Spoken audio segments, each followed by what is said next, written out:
बरेली में 6 महीने में हुई 9 महिलाओं की हत्या के मामले में एसएसपी ने कहा 6 टीमों को किया गया है तैनात। महिला अफसर को भी लगाया गया है। पुलिस गांव-गांव जाकर लोगों को कर रही है जागरूक। 3 घटनाओं का नहीं हुआ खुलासा, 3 का बिसरा प्रोजेक्ट। आपको बता दें बरेली में 6 महीने में हुई 9 महिलाओं की हत्या का मामला लगातार तूल पकड़ता जा रहा है।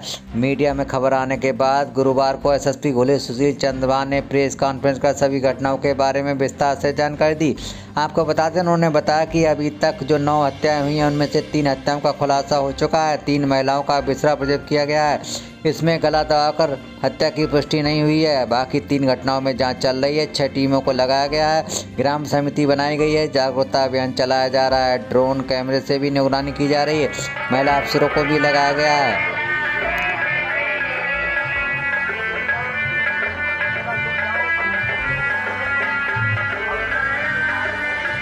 तरफ से जानना चाहेंगे 6 महीने में 9 महिलाओं की हत्या हुई है। क्या मामला है? पुलिस की तरफ से अभी तक क्या-क्या कार्रवाइयाँ की? देखिए, जैसे आपने कहा कि ये 6 महीने की घटनाएँ हैं और ये एक थाना क्षेत्र में नहीं बल्कि 3 थाने हैं अलग-अलग, शाही, शीशगढ़ और फतेहगंज तहसील में, ये 3 थानों की बात है। और इसमें तीनों सभी जो आप घटनाओं का उल्लेख कर रहे हैं, सभी में पोस्टमार्टम कराया गया है और पोस्टमार्टम में जो है 3 घटना ऐसी है जिसमें जो एक थियरी बन रही है कि गला दबा के मारने की, वो उससे 3 घटनाओं में साबित नहीं है। 3 घटनाएँ ऐसी हैं जिसमें गला घोंट के मरने से मृत्यु नहीं हुई है।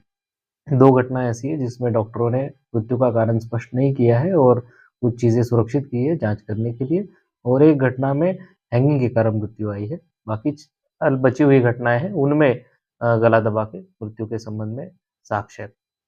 जो बची घटनाएँ हैं उनमें भी 2 घटनाएँ ऐसी हैं जिसमें परिवारीजनों द्वारा किसी न किसी गाँव के व्यक्ति को अपने व्यक्तिगत रंजिश में आरोपित किया है और ये कहा है कि इसने मारा है या उनको शक है या उन्होंने देखा है, इस तरीके के आरोप लगाए। हालाँकि पुलिस उन्होंने जो बताई बातें हैं, उसको भी देख रही है, उसके अलावा जो एक बात चल रही है, उसको भी देख रही है। पुलिस दोनों ही एंगल से इसमें काम कर रही है और हमारी टीमें एडिशनल एसपी जो ग्रामीण हैं, उनके नेतृत्व में वहाँ पे काम कर रही है। वो गाँव में भी लगी है और अलग-अलग घटनास्थल है, उनको भी देख रही है। जैसे मैंने पूर्व में कहा कि 3 जो घटनाएँ हैं, उनकी जो मेडिकल रिपोर्ट है, पीएम रिपोर्ट है, उसके अनुसार थियरी अलग है और बाकी घटनाओं का मेडिकल रिपोर्ट अलग है।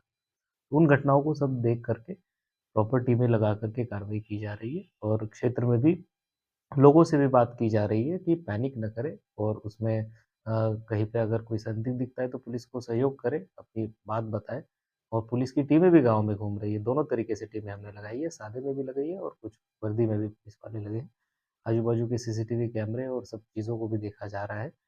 अलग-अलग एंगल्स पे हमारी 6 टीमें वहाँ पे काम कर रही है और इसमें शीघ्र ही हम अग्रिम कार्रवाई सुनिश्चित करवाएँगे। क्या लगता है सर कोई साइको किलर है जो इस तरीके की वारदातों को अंजाम दे रहा है? क्योंकि अभी तक जो भी घटनाएँ हुई हैं वो गला दबा के खास तौर से ये सामने आया है। कोई लूट-पाट, कोई रेप जैसी कोई वारदात नहीं। जैसे मैंने कहा 3 घटनाओं में गला दबाने की बात नहीं है, जो कि मेडिकल रिपोर्ट कहता है। बाकी घटनाओं में जो बात है, उसमें से 2 घटनाओं में घरवालों ने किसी को नामित किया है, किसी के ऊपर आरोप लगाया है और कुछ एक घटना है जिसमें कुछ लोग प्रकाश में आए हैं। बाकी जो 3 घटना ऐसी है जिसमें अभी कोई भी प्रकाश में नहीं आया है और उसमें पुलिस बिल्कुल ही अज्ञात व्यक्ति के खिलाफ में जाँच कर रही है। तो उन सभी घटनाओं को हम देख रहे हैं कि क्या उसकी पॉसिबिलिटी हो सकती है और उसके उद्देश्य से हम ग्राम सुरक्षा समिति का भी हम लोगों ने गठन किया है। लोगों को जागरूक भी करना है, वहाँ पे फ़ोर्स भी हम अपना लगाए हैं और अ, लगातार जो है हमारी टीम काम कर रही है, जो भी व्यक्ति होगा उसके खिलाफ कार्रवाई क्या लगता है सर कोई एक आरोपी हो सकता है या ये अलग-अलग हैं? क्या मतलब जिस तरीके से क्योंकि लोगों में बहुत दहशत है, महिलाएँ भी घरों से बाहर नहीं निकल रही हैं। पुलिस भी लोगों से महिलाओं से कह रही है कि आप समूह में जाइए, अकेले मत जाइए।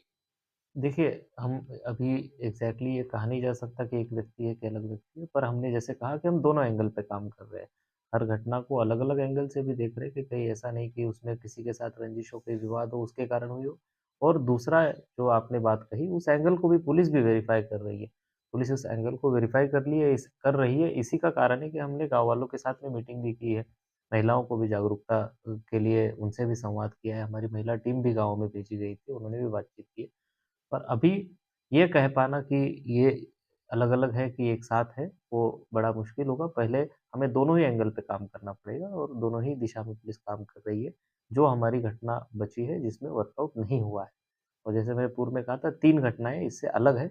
बची घटनाओं में 2 में नामज़दगी है जिसमें आरोपित किया गया है और कुछ घटना में नाम प्रकाश में आए। 3 घटनाएँ ऐसी हैं जिसमें बिल्कुल भी किसी का नाम नहीं है सामने और उसके ऊपर पुलिस काम कर तो क्या ऐसा कोई तंत्र-मंत्र वाला काम तो नहीं है, कोई तांत्रिक इस तरीके की वारदात को अंजाम दे रहा हो? देखिए, अभी इन्वेस्टिगेशन जारी है, टीम वहाँ पे काम कर रही है। जो भी साक्ष्य मिलेंगे उसके आधार पे अपराधी के खिलाफ कार्रवाई की जाएगी। कुछ कोई संदिग्ध लोगों को हिरासत में लिया गया है? क्या अभी तक कुछ क्लू मिला है पुलिस को? देखिए, संदिग्धों से पूछताछ की पुलिस की टीमें क्षेत्र में हैं और एवरीडे हमारे लोग वहाँ पे अलग-अलग गाँव वाइज़ अपनी गश्त कर रहे हैं और अनावरण के लिए प्रयास भी कर रहे हैं। तो प्रतिदिन ही कुछ-कुछ संदिग्ध हम लोग को दिखाई देते हैं, जिनसे पूछताछ होती है, उनका वेरिफ़िकेशन कराया जाता है। अगर उनमें किसी के भी बारे में ज़्यादा चीज़ें हैं, तो उसको पुनः बुला कर के भी पूछताछ की जाती है और जो पूछताछ के बाद में लगता है कि नहीं इसके घेरे में, तो उसको उसके परिवारों के सुपुर्द में भी किया जाता है। तो पुलिस पूछताछ कर रही है, जो भी संदिग्ध प्रतिदिन उनके सामने आ रहे हैं। तो क्या कुछ महिला पुलिस अधिकारियों को भी वहाँ तैनात किया गया है ताकि महिलाओं से वो बातचीत कर सकें, महिलाएँ उनसे अपनी बातें जी, बता सकें? जी बिल्कुल, वहाँ के जो सीईओ है वो भी महिला अधिकारी है और अभी पीछे हमने यहाँ से शहर से भी महिला एसएचओ और उनके साथ में कुछ महिला कांस्टेबल्स को वहाँ पे भेजा था। उन्होंने गाँव में जा कर के लोगों से बात की है, उनको ये समझाया भी है कि इसमें पैनिक करने की चीज़ नहीं है, परंतु ज़रूर कोई अगर वो सूचना उनके पास है, तो वो ज़रूर पुलिस को साझा करें और पुलिस को इन्वेस्टिगेशन में मदद आपने ड्रोन कैमरे से भी निगरानी करवाई है वहाँ? जी, वहाँ पे जो हमने छानबीन करी है, जैसे हमने कहा कि पैदल भी हमारी टीमें गाँव-गाँव में भ्रमण और गश्त कर रही है। महिला पुलिस की भी टीमें काम कर रही है। उसके अलावा हम लोगों ने उस एरिया को क्योंकि लगभग 3 थानों का मिला कर के अराउंड 35 किलोमीटर से 40 किलोमीटर का ये एरिया बन जाता है। तो उसको हम लोगों ने एक ड्रोन से भी सर्विलांस करवा दिया। मीडिया के माध्यम से लोगों को क्या मैसेज देना चाहेंगे? मीडिया के माध्यम से हम यही लोगों से कहना चाहेंगे कि अभी इन्वेस्टिगेशन जारी है। अगर गाँव वाले जो है अगर उनको कोई संदिग्ध दिखता है तो कोई अपने हाथ में कानून ना ले ले, इमीडिएटली पुलिस को इन्फॉर्मेशन दे दे और पुलिस वैसे भी उन गाँव में राउंड ले रही है, उनके संपर्क में है, तो उनको बता दे और अ, उसमें जो है पुलिस के इन्वेस्टिगेशन में सहयोग करे, मदद करे। सर थैंक आखिरी सवाल विधायक डॉक्टर डीसी वर्मा उन्होंने विधानसभा में मुद्दा उठाने की भी बात की, जो 9 हत्याएँ हुई। देखिए, मैंने जैसे कहा कि सभी घटनाओं के बारे में मैंने आपको डिटेल बता दी है। वही डिटेल थैंक यू।